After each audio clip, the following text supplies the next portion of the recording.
because we all have a mentor. We all have that person that actually transformed our lives. Right.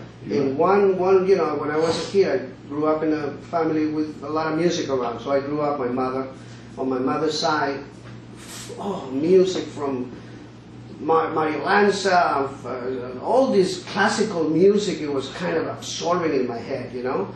And then it was dance music now that I kind of fell in love with it immediately.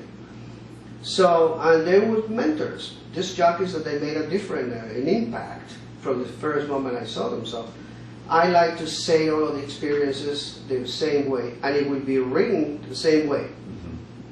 That's it. So people can actually, you know, have the full impact. That's David Marcuis. Yeah. Right? Oh yeah, that's the man right there. That's the guy, right? But everybody writes about the same people.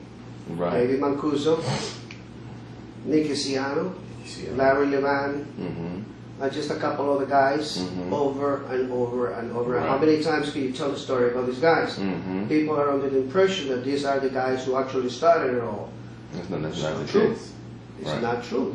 There were things going on way before that, back in the late 60s, that there were DJs like Francis Grasso who was making an impact. He was the first DJ to actually slip cue to make it seamless at night. Because before that, that right there. See, that's the history right there that Right. any DJ needs to know about. You know. That's exactly right. So when the disc jockeys were putting a record, letting it go, still what David Mancuso does is exactly the same thing. Plays a record because it's all about the music. It has nothing to do with the mix. It's the music that you present. It's always been like that. It cannot change. It's the, you know, your head needs to, you know, you brings it out. You know, the song that you choose to play. That's the most important thing. So Francis, you know, all of a sudden says, well, no, it's got to be a better ways to present to keep it going. And he had the, how can I say, so creative, and he was listening to people like Olatunji in those days, so he was bringing in the African sound, what became the foundation of house. I see. That is where this is all come from. That's where the OCBs are, Exuma. Okay, I mean, mixed with the R&B, mixed with the Motown, mixed with the gospel, as I was telling you. All of that music was so intense. And that's when he decided to, when the record almost was getting to the end, he would overlap it, but you have to know how to overlap. You can't just have a train wreck, you know, but you have to make sense. One record will answer to the other. People would get messages from the disc jockeys. Quote unquote, talk to each other. The Absolutely. The message. It was all about the message. So then all of a sudden, a couple of years ago, at the same time, learning by this guy, you know, another friend of mine who I adore this guy. His name is Paul Casella. This kid was listening to Francis as well and learning, but now he decided, dedicated his life to make sure now he wants to make it even better than just slip cueing. That's when the beats per minute, actually the beat matching came to be. It wasn't just all of a sudden, because we didn't have the luxury of having, you know, pitch control techniques in those days. I was working with Torrance. I started working with Torrance, the radio station Torrance. The ones that they had the big, huge turntable. They had to slip on this, you know, the side that you could just let go on the radio station. That's how the DJ used to do. They also talk and the record took off, but it had a belt on it. You know, not as a technique. So Paul started to introduce that, and as I was working 7 days a week, the work spread out. It's just guys, you know, banging and coming. So I took a night off and I went to hear this guy. I was mesmerized. How he's completely, his night was just unbelievable, one on top of the other, and he can actually match the beat of the record and so on and so forth. Wow. And that to me was so creative, and then everybody started to do the same thing. And we got it until the techniques came out, and we all had the opportunity to do this. I started working with two knobs. I mean, that's all I had, two knobs. to the left, to the right. That's all I had. That was it. Didn't have any crossover. It didn't have anything in front of it. Now we have isolators. We have all these things. Yeah. A touch of a button, and there you go. And you know, Filter. technology. Technology is great, man. Mhm. Great technology. When you were coming up, you were using the knobs. I was using just two knobs, just to cue up the other one and let the record go. And it was basically about, I would say, 80% of the night was 45s. Oh So my God. 45 RPM, so 2 minutes and 14 seconds. Right. So time is always the DJ's worst enemy. Oh God. That's why we always used to say, don't tell me the time, don't tell me the time. I don't want to know what time it is. Right. I don't want to know. I just want to know that the manager used to come and tell, that's it. Mm-hmm. And you did about 45s. You have to think 10 records ahead Mm-hmm. in order for you to keep up with what you're doing, Mm-hmm. And then if you had to double it, part one or part two, maybe instrumental or the vocal, you have to do it quick. You have to do it the right way. Otherwise, people were into it and then you mess it up. Mm-hmm.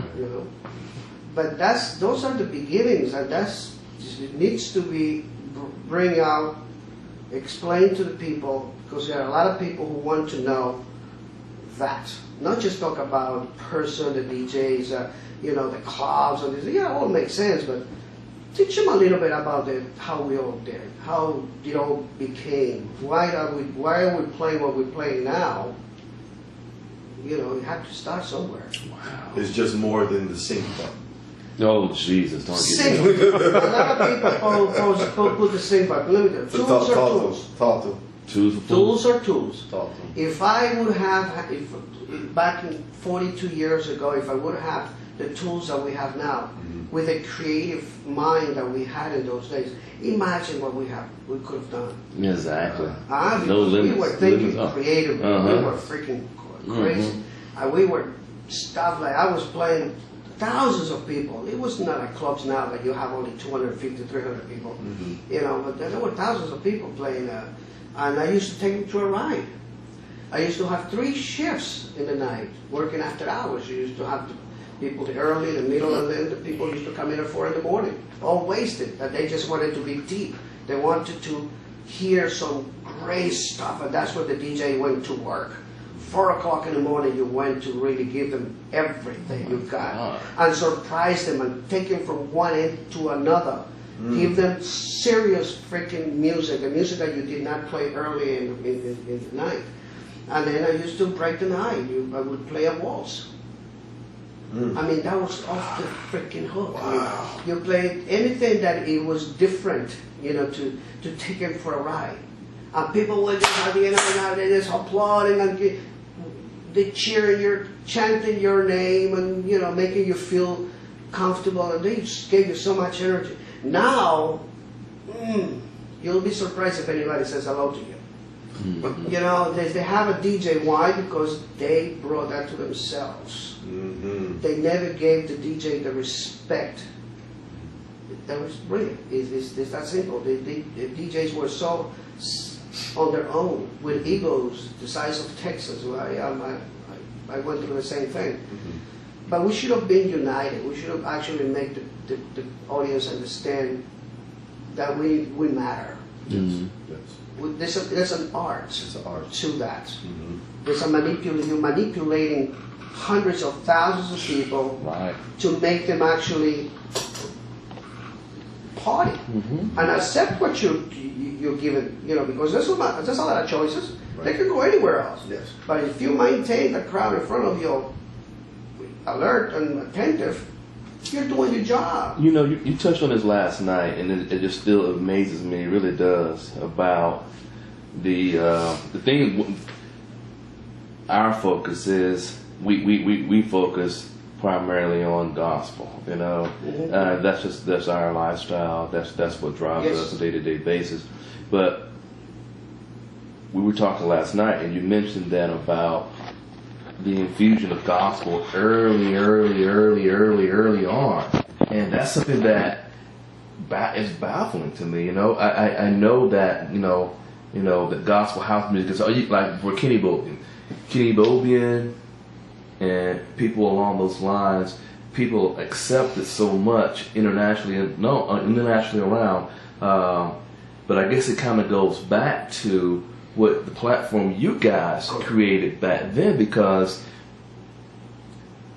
you infiltrated, or introduced rather, I should say infiltrated, because everything was being introduced at that time. You introduced gospel in everything else, with the Motown, with an R&B in the late '60s, going early '70s. That whole thing it just amazes me, you know. It is the foundation of what we have right now. These jockeys, we didn't have record pools in those days early, even before 1973 or '74. So we had to go and do the walk, and go into record stores and actually look for labels and look for the artists that we thought that they have something good. In those days, you had a lot of stuff. Motown was predominant what we were looking for, but there were gospel. Gospel was, and still is to this day, an intense euphoria. It's like euphoric. It cleanses you at the same time. It does all kinds of stuff in your mind and your soul. It kind of makes you move. You see a choir of people in the church. Come on, that is something spectacular. And they're delivering this their voices, for crying out loud, the voices that is so incredible, for the people. And so we were looking for people like that. We were looking for people like Dorothy Morrison. I'm just mentioning somebody who I think that to this day I love that woman, being the first one to, when you listen to Oh Happy Day, I mean that is a classic song, but it's not a danceable tune, but that voice says it all. And then all of a sudden you play something like Rain, for example, a song that I always play. It's just incredible, and I would play it for you one of these so you can hear what it's all about. And Gloria Spencer and so on and so forth. So, and it was being played for a crowd of people that needed freedom, needed acceptance, because we were young, yes, but we were individuals with long hair, whether you were straight, whether you were black, Hispanic, when you were gay, all of that mixture, we were playing for. That's the kind of crowd we were playing. It was not just one. We were hugging and kissing each other for love, because we loved what we were doing. Yeah. There was nothing, oh, don't talk to the guy because he's gay. Right. Hello, I mean, we didn't care. It was just the music. That's what we were into. And so if you were Hispanic or you're black or white, they're all together, and that was the beauty about our young time in our lives. But that we carry on, and so somebody's got to continue doing. I mean, Kenny is probably doing that, and maybe he knows, maybe he doesn't. I don't know, but that's basically what it comes out. Yeah, you're right.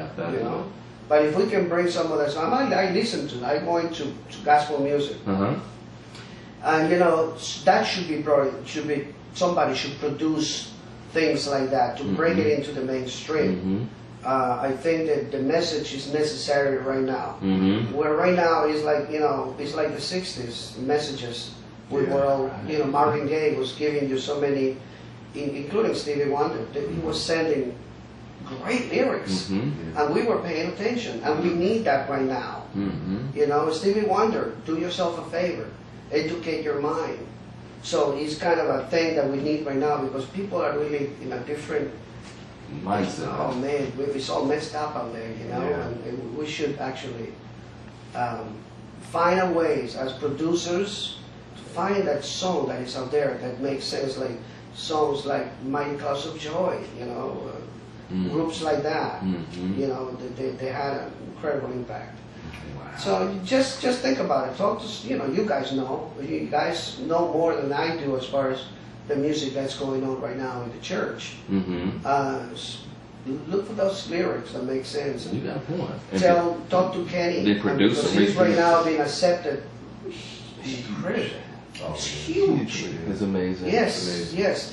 But we can actually produce other people. Kenny is right here, right now. Yes. But there's a lot of other people out there in the wings, kind of, so to speak, that they're waiting for their opportunity. And we need to look for those people. We need to have a team. It's like I call them scouts.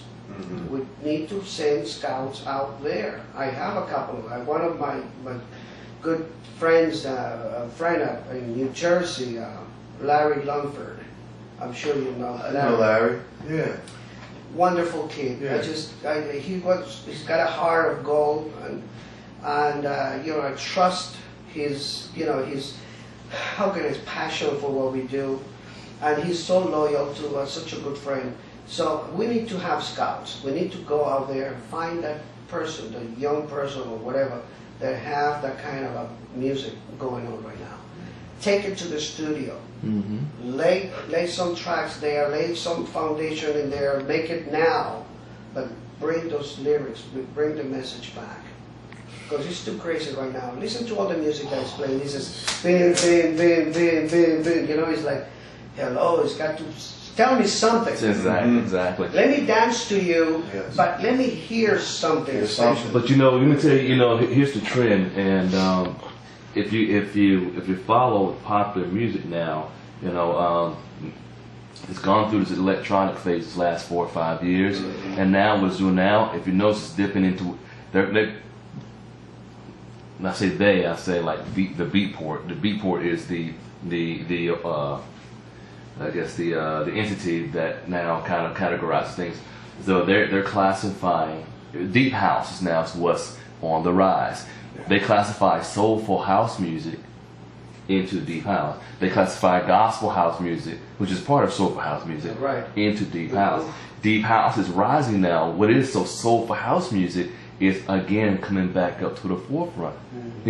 Now is the time to be out there and to get our productions down nice and tight, to have your marketing in place, to have all the tools out on the table, because I would venture to say in a year and a half. You're on top of it right now. We're You trying. know what's We're happening. trying. We're trying to get there. But it's people like you, people like Kenny, people like these guys that we all work together so that when it's there. We're ready to come in and be able to place our mark and impact people all around the world. Yes. Our main goal is literally as simple as to impact souls and people all around the world through the music that we produce and play. Simple. Yeah. And the message is Jesus Christ. The message is about the good news. The message is about changing your life. It's inspirational. It's going to, when people come to our sets, they get uplifted. The spirit is moved, like you were saying. The spirit is moved, and it changes. You may have come into the venue there and downtrodden, or have X, Y, and Z in your mind, but after you hear the "Oh Happy Days" and this and that and the other, all these songs were here. It comes in and it literally goes in and breaks that stuff off of you, shakes it off of you. The situation may not change, but your perception of it and the aura of you and around you now changes, so that it's almost I can't explain it. I sometimes I really can't explain how it happens, but the time is now. Yeah, the time is now, and if we can all continue to talk about this. The more important thing is that talk about it. Once you start to talk about it, get 2-3 heads together. Sparks will come. Start to something's going to start to form. One thing is important. New generation, my generation, we still have so much to contribute. Yes. Yeah. We definitely have a lot of ideas, and not that we are frustrated in the sense that because we cannot. No. We're securing who we are. We have already done it. You can't change history. We're already there. But now we still can bring to the table something fresh as well to marry with the new ideas. So there are still a lot of people that I know personally that we can sit just like this and touch a subject and run with it. And let's try it. What's the worst that can happen? Exactly. So this is why it's so important for us to just try some of it. The idea is there. We're ready for it. So let's do it. Well, that's why I like what you said when you talked about your generation. Your generation set the foundation. It planted the seed, and it's up to us to carry it on so that we can pass it down To carry it on to that next generation. Taking advantage of what you guys took from us and continue, but keep it sensible. Keep it right, fresh, and educate. Keep educating people. Don't just bring stuff for bringing stuff. I mean, yeah, money is good and money helps it, but you know, we did it because of the love we have for what we do.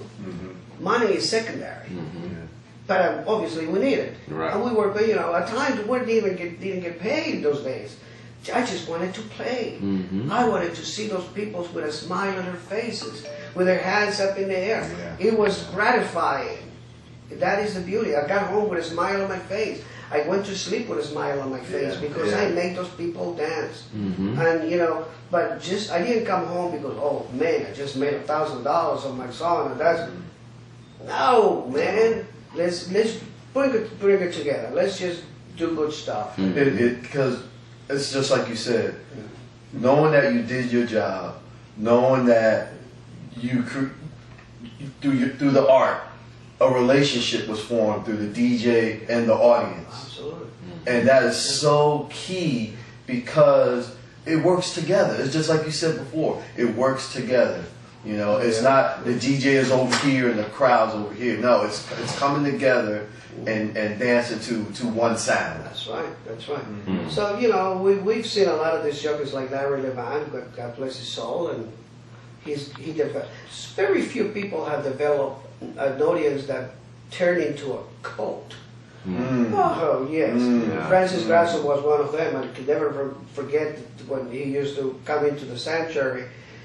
There was a sea of people waiting to come into this church because the sanctuary was a church. Was actually, and you know, he would come in at 1 o'clock in the morning, and he would have, you know, his people that will open the club, you know, but he would come at 1 o'clock all the way through, and people couldn't wait to see him, just to stand outside, because you couldn't fit any more people in, but you would hang out outside to be part of that. Second person to actually develop that kind of a following earlier and was David Mancuso. David Mancuso with the loft parties and stuff like that. Why? Because of the quality of the music and the quality of the sound is very important, because people, they absorb that, and when the sound is impeccably done, you know, that's when Alex Rosner and Rich Long came to be, and how the sound start to develop and being part of that, song and sound. Two things together in order to be, Song and sound. you know, because people learn, especially young kids, you know, they no sound. They're now more than ever. Yes. Yeah. Then Larry Levan, when Dave was doing all of this, Larry Levan was a very young kid, just like Nicky Siano. Nicky Siano was only like, what, 15, 16 years old, I think. But he was watching and listening. And he was absorbing that. And when he opened the gallery, he put it out there. He delivered what people wanted. But Larry developed a cult to this day. Yeah. Larry's been gone for how many years now? Over 20 Still years. to this day, he is still remembered. And we at the Legends of Vinyl will continue the legacy of all of these people, because that's what we're all about. Okay, do we need to keep the integrity of each and one of them to leave behind, so people can actually come back later on and say, who is these guys? Who are they? What did they do? So they can learn. Okay, so that's basically why it's so important for us. But then again, you know, nowadays we don't have anybody that I can actually see. We have the electronic guys, you know, David Wade, Tiesto, Paul Oakenfold, and all of those guys. But those guys are producers, basically. There's nothing wrong with that, because they've been accepted. They play for 100,000 people, and they get paid like 30,000 plus at night. They have their audience. They have their audience, you know. But if you analyze what they're doing, and if you analyze what Danny Krivit or David Morales, those are Little Louis, and you know, guys like that they're playing right now, and they do play for a big crowd as well. But two different eras, two different. I mean, Right. those guys are like Little Louis. I give him the respect of being where he is right now because it's made a difference. And I'm glad that he did what he did. David Morales is very strong, but those are disc jockeys like Danny Cribbin. They have the foundation from the first generation. Exactly. That's why they're doing what they're doing. If Exactly. it wasn't for the first generation, They wouldn't be there. They wouldn't be It's that simple, and I don't care who gets pissed off about it, but it's a fact. It's a fact. It's reality, and it's got to be told. I mean, they just didn't wake up one morning and say, "Oh, I'm all that and a bag of chips because Right. I am." No. They had to pick up what we started back then, and if you see the first generation Hall of Fame, you're going to see names in there that are amazing names, and a lot of people that they're not even in the front.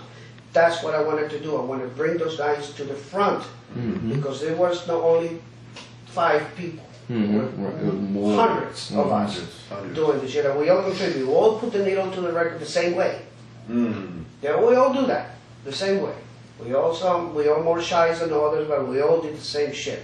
So now some of them are walking around with like an eagle with an antenna, but that's the way it is. So That's the way it is. let's get going, guys. Yes, sir. Right?